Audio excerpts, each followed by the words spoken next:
Some of you may have heard this in the news, but last week, the Turkish foreign minister visited the Temple Mount, specifically Al-Aqsa Mosque. Now, for some of you that might be looking at this and thinking, wow, that's interesting news, let me just simply say this. It was a big deal. It was a really big deal. I'm going to explain why in a second, and I'm also going to explain why it was a really big deal, even though it wasn't really prevalent in the news. You have to go back to around 2017 when Erdogan becomes the leader of Turkey.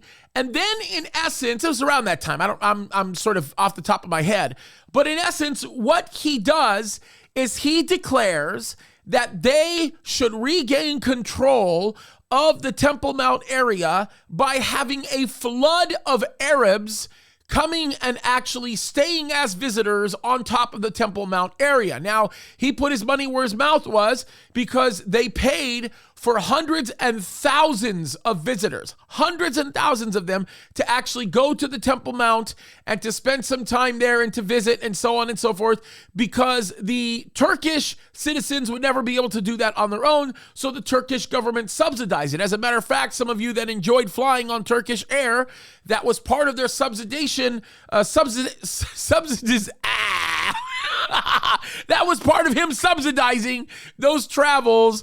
And it's not worth restarting the video. Come on, let's just keep it real, right? It was part of him subsidizing those travels. Very interesting thing. Now, what is remarkable is that all kind of fell apart when COVID came into play. And it's another picture of how God used this craziness to actually put an end to an attempt to want to take over the Temple Mount.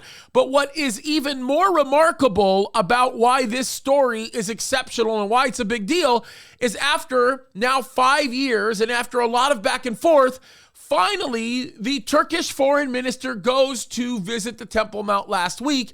And the reason why this story is so big and why it's such a big deal is because it wasn't a big deal.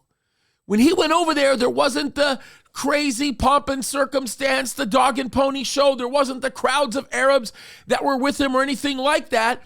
It is interesting to me how the overwhelming majority of governments that are surrounding or have interest in the Temple Mount are trying to increase their sort of pressure on being able to have control over it, yet the citizens that they represent are caring less and less and less about it, including many of the religious leaders. That tells me something is brewing. That tells me that the Bible is real and the Bible is true. And it tells me, folks, we might start seeing some action on the Temple Mount a lot sooner than you think. And I think this is a big deal. I think it matters.